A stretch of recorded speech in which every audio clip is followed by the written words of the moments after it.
बातमी राजकीय वर्तुळातून समोर येते। भ्रष्टाचाराच्या मुद्द्यावरून सुप्रिया सुळे यांनी संसदेमध्ये आक्रमक पवित्रा घेतलाय।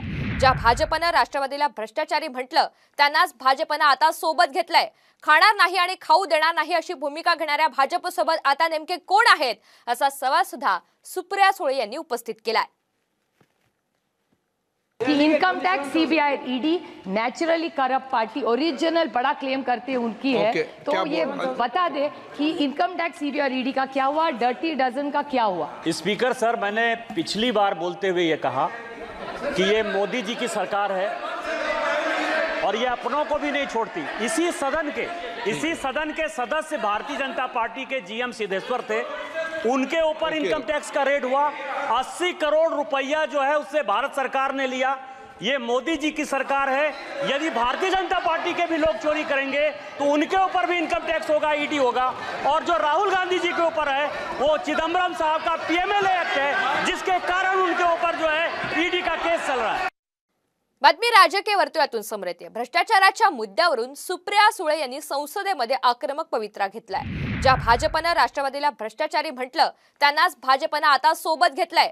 खाणार नाही आणि खाऊ देणार नाही अशी भूमिका घेणाऱ्या भाजपसोबत आता नेमके कोण आहेत असा सवाल सुद्धा सुप्रिया सुळे यांनी उपस्थित केलाय। कि income tax CBI ED naturally corrupt party original बड़ा क्लेम करते हैं उनकी है। तो ये बता दे कि इनकम टैक्स सीबीआई ईडी का क्या हुआ, डर्टी डजन का क्या हुआ? स्पीकर सर, मैंने पिछली बार बोलते हुए ये कहा कि ये मोदी जी की सरकार है और ये अपनों को भी नहीं छोड़ती। इसी सदन के सदस्य भारतीय जनता पार्टी के जीएम सिद्धेश्वर थे, उनके ऊपर इनकम टैक्स का रेड हुआ। 80 करोड़ रुपया जो है उससे भारत सरकार ने लिया। ये मोदी जी की सरकार है।